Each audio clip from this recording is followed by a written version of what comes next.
고린도전서 15장 12절로 21절을 본문으로 부활의 의미라는 제목으로 하나님 말씀 나누겠습니다. 오늘 영광스러우고 축복된 날입니다. 우리 주님이 다시 살아나셨습니다. 부활의 첫 열매가 되셔서 우리도 그 부활에 참여하는 자가 된 줄 믿습니다.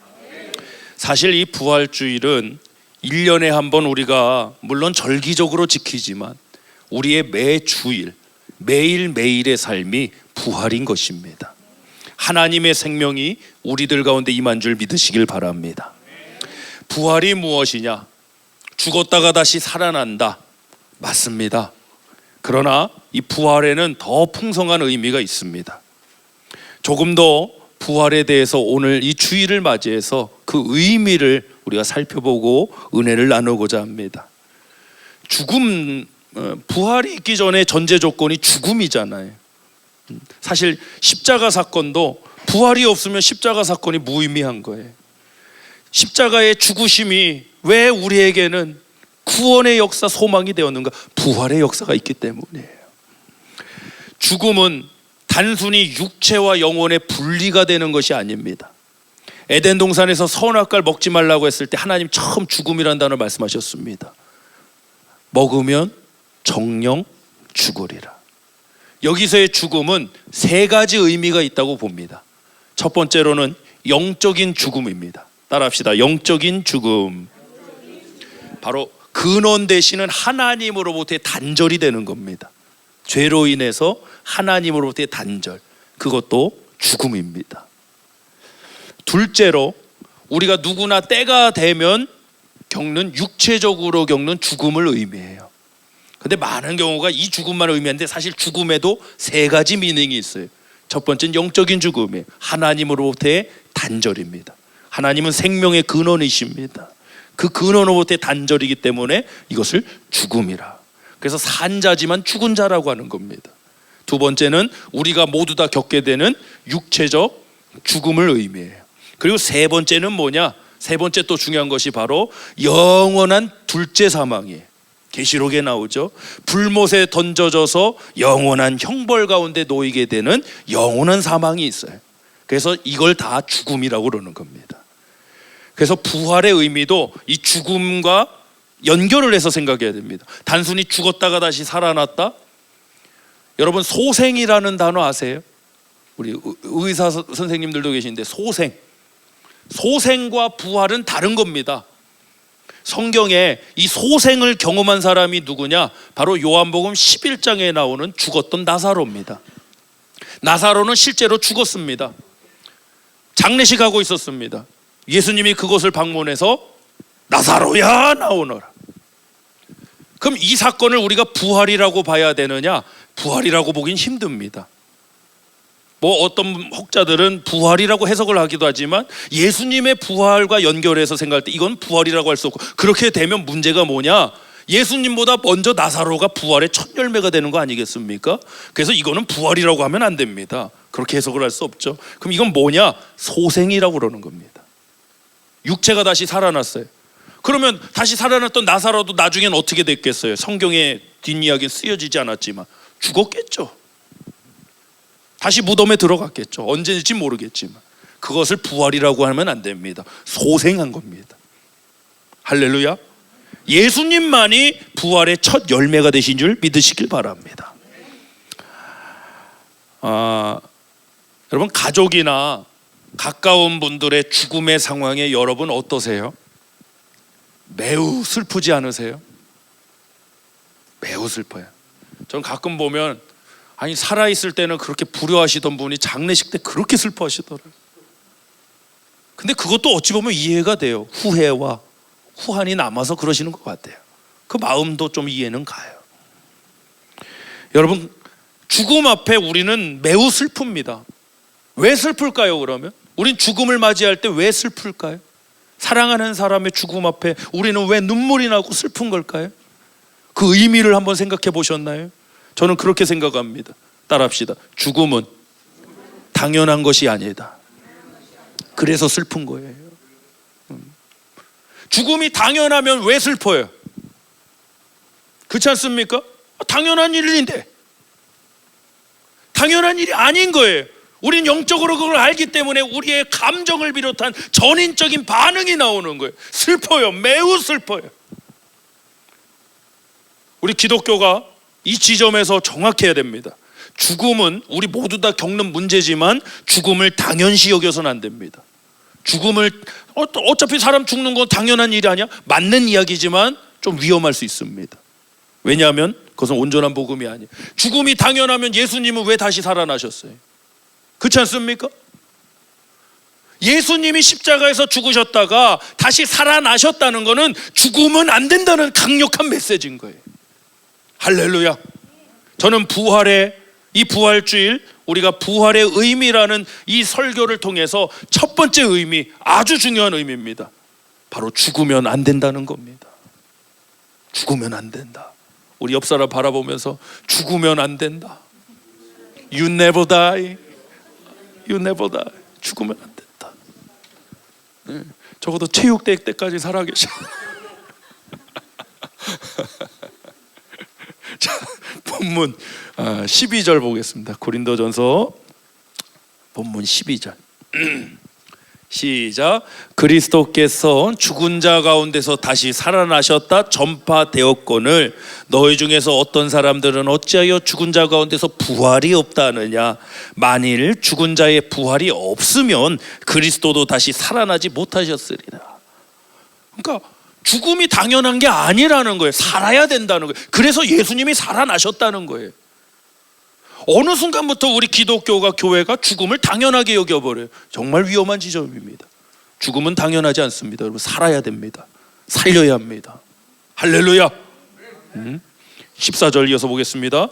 시작. 그리스도께서 만일 다시 살아나지 못하셨으면 우리가 전파하는 것도 헛것이요 또 너희 믿음도 헛것이며 또 우리가 하나님의 거짓 증인으로 발견되리니 우리가 하나님이 그리스도를 다시 살리셨다고 증언하였음이니라. 만일 죽은 자가 다시 살아나는 일이 없으면 하나님이 그리스도를 다시 살리지 아니하셨으리라. 만일 죽은 자가 다시 살아나는 일이 없으면 그리스도도 다시 살아나신 일이 없었을 터이요. 이 말씀 무슨 의미? 죽음은 당연한 게 아니다. 죽음은 당연한 게 아니다. 살아야 된다. 죽음의 세 가지 의미. 단순한 그 육체적인 부활만이 아니라 하나님으로부터의 단절되었던 그 영적인 죽음에서 다시 부활해야 돼요. 그래서 예수 그리스도의 십자가 사건, 부활 사건은 바로 하나님과의 관계가 화목되는 역사였어요.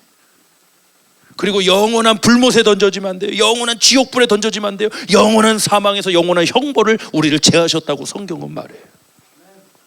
부활은 단순히 이 육체가, 물론 육체가 다시 살아나신 사건이지만 단순히 그 사건만 있는 게 아니에요. 그 의미만 있는 게 아니에요. 더 깊은 풍성한 이러한 의미가 있다는 것입니다. 우리 말씀 요약 첫 번째 한번 나눠보겠습니다. 부활의 의미는 죽으면 안 된다는 것입니다. 부활의 첫 번째 의미가 뭡니까? 죽으면 안 된다. 죽은 자가 다시 살아나는 일이 없으면 그리스도도 다시 살아나시는 일이 없었을 것이다.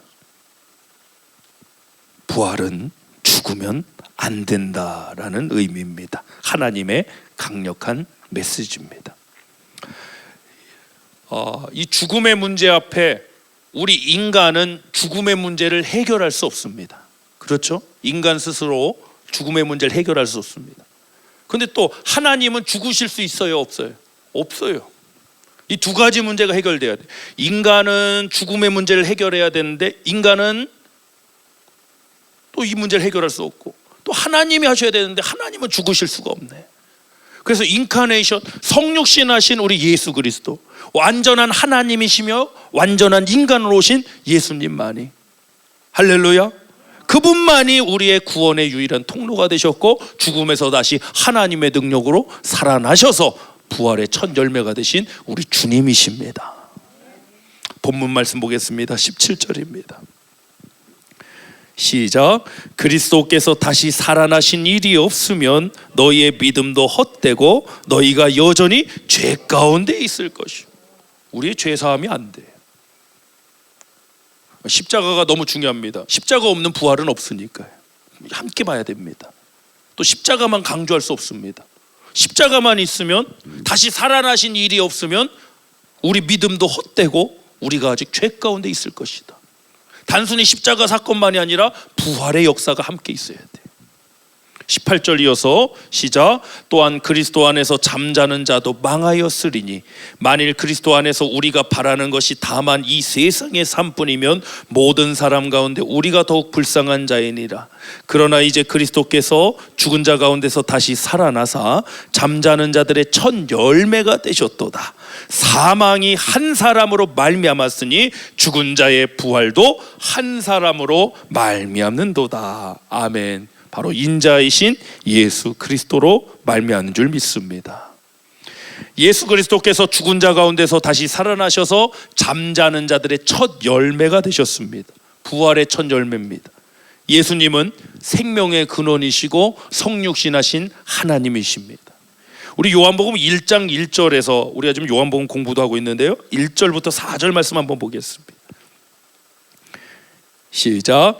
태초에 말씀이 계시니라. 이 말씀이 하나님과 함께 계셨으니 이 말씀은 곧 하나님이시라. 그가 태초에 하나님과 함께 계셨고 만물이 그로 말미암아 지은 바 되었으니 지은 것이 하나도 그가 없이는 된 것이 없느니라.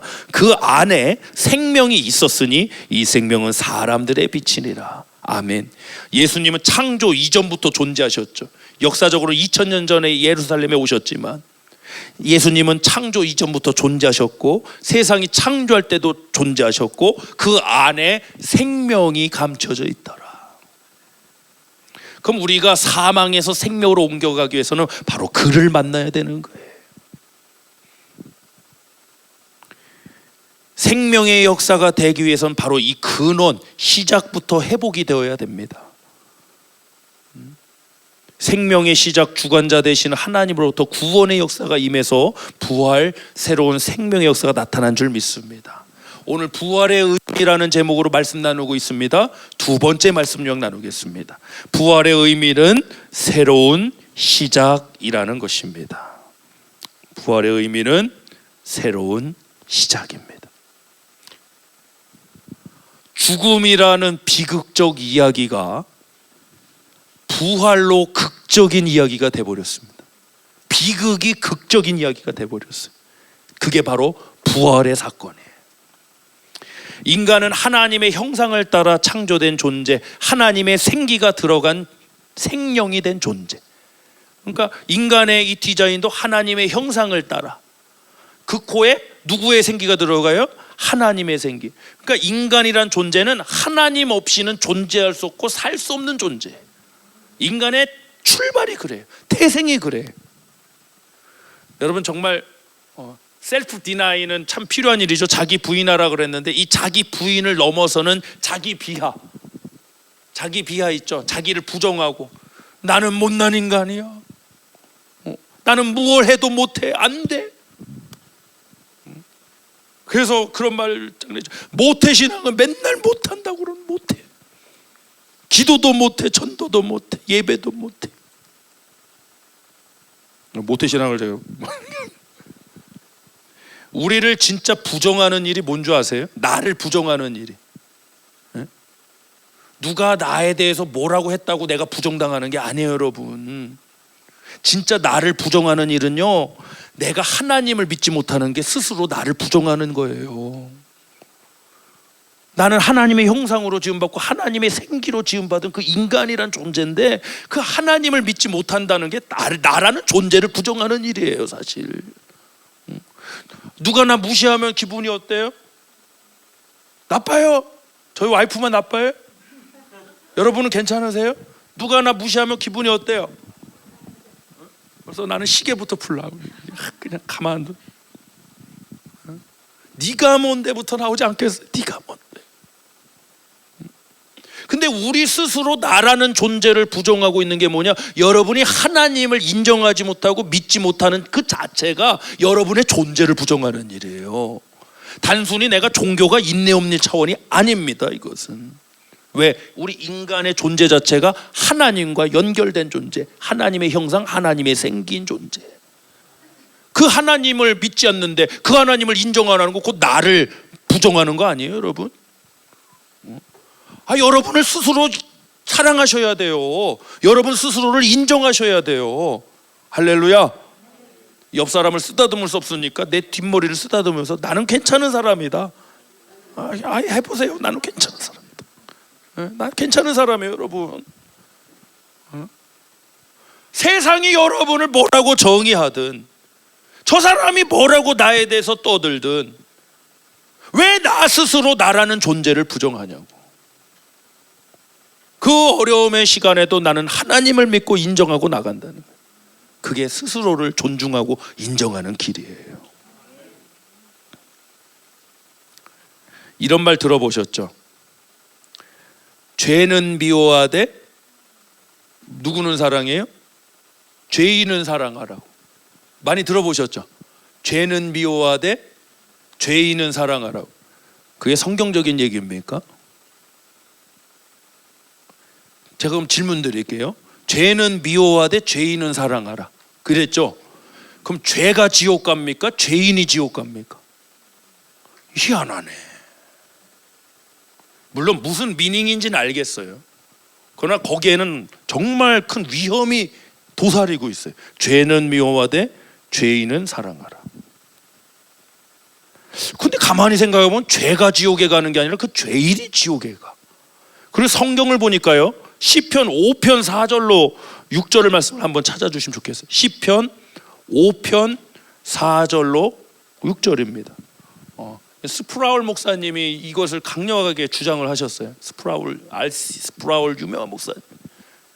그 목사님께서 죄를 미워하되 죄인은 사랑해라. 죄가 지옥에 안 가는데, 죄인이 지옥 가는데 회개하라는 메시지를 전해야 되는데, 우리는 왜? 그 죄인을 살려야 되기 때문에. 그 죄인을 살리는 길이 뭐예요? 회개하고 예수를 믿어야 돼. 예수님을 영접하는 길밖에 없는 거 아니에요? 근데 죄는 미워하되 죄인은 사랑하라 그랬다고, 그게 다 좋아요. 무슨 얘기인지는 알겠어. 그 사람을 막 이렇게 하라는 얘기 아니잖아요. 차별하고 막 이러는 얘기가 아니잖아요. 안 해요, 물론. 그런데 그러다 보니까 복음마저도 잃어버리기 시작했어요. 오늘날에 와서는. 저는 그 위기와 심각성을 말씀드리는 거예요. 자, 시편 5편 4절부터 6절 말씀 한번 보겠습니다. 시작.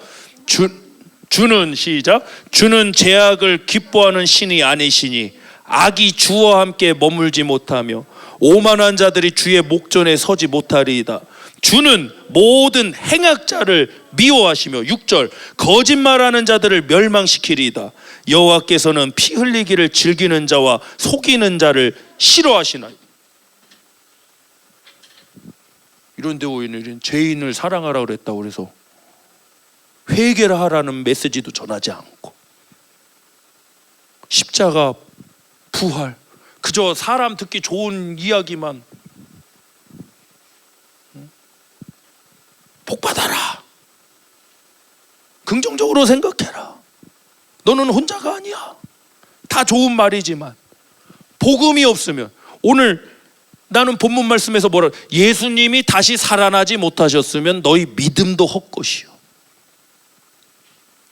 지금 우리가 뭐 하고 있는 건지 모르겠어요. 그 죄인을 정말 사랑하는 길이 뭐예요? 회개해야 된다고. 회개하고 예수님을 영접하고 구원받아야 된다고 복음을 전하는 길이에요. 이것을 잃어버린 교회가 되면 안 돼요, 여러분. 할렐루야. 이게 너무 좀 세게 얘기했으니까 옆 사람한테 당신을 사랑합니다. 당신을 사랑합니다. 자, 고린도후서 13장 4절 말씀 보겠습니다. 시작. 그리스도께서 약하심으로 십자가에 못 박히셨으나 하나님의 능력으로 살아계시니. 부활은 무엇으로 사는 거다? 하나님의 능력으로 사는 거다. 하나님의 능력으로 살아계시니 우리도 그 안에서 약하나 너희에 대하여 하나님의 능력으로 그와 함께 살리라. 하나님의 능력으로, 그가 누구예요? 예수 그리스도. 하나님의 능력으로 그와 함께 살리라. 여기 밑줄 짝 아주 적어두세요. 하나님의 능력으로 그와 함께 이게 부활의 세 번째 의미입니다. 부활이 뭡니까? 하나님의 능력으로 예수님과 함께 사는 것. 할렐루야. 이렇게 세 가지를 정리하면 부활의 의미를 아주 잘 정리한 것 같아요. 첫 번째가 뭐였죠? 오늘 말씀 요약 첫 번째, 부활의 의미 첫 번째는 뭡니까? 죽으면 안 된다. 죽으면 안 된다. 두 번째 의미는 뭐였죠? 다 적으시지 않았나요? 두 번째 의미는 뭐예요? 새로운 시작이다. 마지막 세 번째 의미는 뭐였죠? 하나님의 능력으로 예수님과 함께 산다. 이 부활을 사는 우리 엎드린 교회 모든 성도님들 되시길 주님으로 축복합니다. 우리는 부활에 참여한 자가 되었고, 그래서 부활의 소망을 가진 자가 되었습니다. 우리도 이 땅에서 어찌 보면 육체적 죽음을 다 경험하실 수밖에 없어요. 매우 슬픈 일이에요. 저는 그 슬픔 앞에, 그 눈물 앞에 죽음이 당연한 게 아니라는 걸 깨달아요. 우린 살아서 만나야 돼. 천국에서 만나보자. 그날 아침 거기서 순례자여 예비하라. 늦어지지 않도록 만나보자. 저기 배는 저 천국 문에서 만나보자. 그날 아침 그 문에서 만나자. 아멘. 자, 가만히 말씀을 묵상해 보니까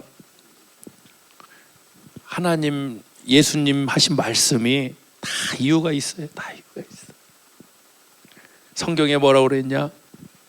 할 수만 있으면 모두 다 100%는 할 수 없지만 할 수만 있으면 화목해라. 왜 이런 말씀하셨을까 생각해볼까? 천국 가서 좀 사이가 먼 사람들 만나면 좀 뻘쭘할 것 같아. 이거 머리를 벅적. 오셨어요? 오실 줄 몰랐네. 그런 일이 생기면 안 되잖아. 우린 이 땅에서의 삶이 정말 어찌 보면 100년의 삶이 전부가 아닌데, 그 영원한 삶을 우리는 믿고 소망하고 있다고 하면서도 어찌 보면 우리가 왜 그걸 바라보고 생각하지 못할까? 그것이 이제 우리 삶 가운데 나타나는 거예요. 그 영혼을 생각하는데 어떻게 우리가 지금 이렇게 할 수가 있어요? 그래서 여러분, 이 부활주의를 맞이해서 여러분 부활의 의미를 다시 한번 되새기고, 또 여러분의 모든 어려움의 일들이 다 소생하고 살아나고 회복되는 일들 가득하시길 주님의 이름으로 축복합니다. 이 시간 잠시 기도하겠습니다. 우리 주의 만찬 준비하도록 하겠습니다. 살아계신 아버지 하나님, 감사드립니다. 오늘 부활주일 맞이해서 말씀 나눴습니다. 부활의 의미, 죽으면 안 된다. 또 새로운 시작이다. 하나님의 능력으로 예수님과 함께 사는 것이다. 우리 엎드린 교회 모두가 바로 그 부활을 사는 자가 되게 하여 주옵소서. 그 부활의 능력으로 힘있고 저 세상 가운데 나가 복음을 전하는 자가 되게 하여 주옵소서. 예수 그리스도의 이름으로 간절히 기도드립니다. 아멘. 우리 말씀 한번 보겠습니다. 고린도전서 11장 23절부터 26절입니다. 다 같이 합독합니다. 시작. 내가 너희에게 전한 것은 주께 받은 것이니 곧 주 예수께서 잡히시던 밤에 떡을 가지사 축사하시고 떼어 이르시되 이것은 너희를 위하는 내 몸이니 이것을 행하여 나를 기념하라 하시고, 식후에 또한 그와 같이 잔을 가지시고 이르시되 이 잔은 내 피로 세운 내 언약이니 이것을 행하여 마실 때마다 나를 기념하라 하셨으니 너희가 이 떡을 먹으며 이 잔을 마실 때마다 주의 죽으심을 그가 오실 때까지 전하는 것이니라. 아멘. 이 교단마다 조금 신학적인 배경이 달라서 그런데요, 저희 침례교회에서는 대부분 주의 만찬이라고 부릅니다. 왜냐하면 주님을 기념하라는 말씀 때문에 그렇습니다.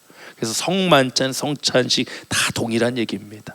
그러나 우리 교회는 침례교회이기 때문에 주의 만찬을 갖습니다. 이 주의 만찬은 오늘 나눴던 말씀처럼 바로 주님의 그 십자가의 죽으심을 감사하고 또 기념하고 또 그 복음을 주님 다시 오실 때까지 전하는 역사입니다. 단순히 떡과 포도주만 마셨다고 끝나는 게 아닙니다, 여러분. 우리의 사명이 있습니다. 그의 죽으심을, 그의 부활을 전하는 자가 되시길 축복합니다.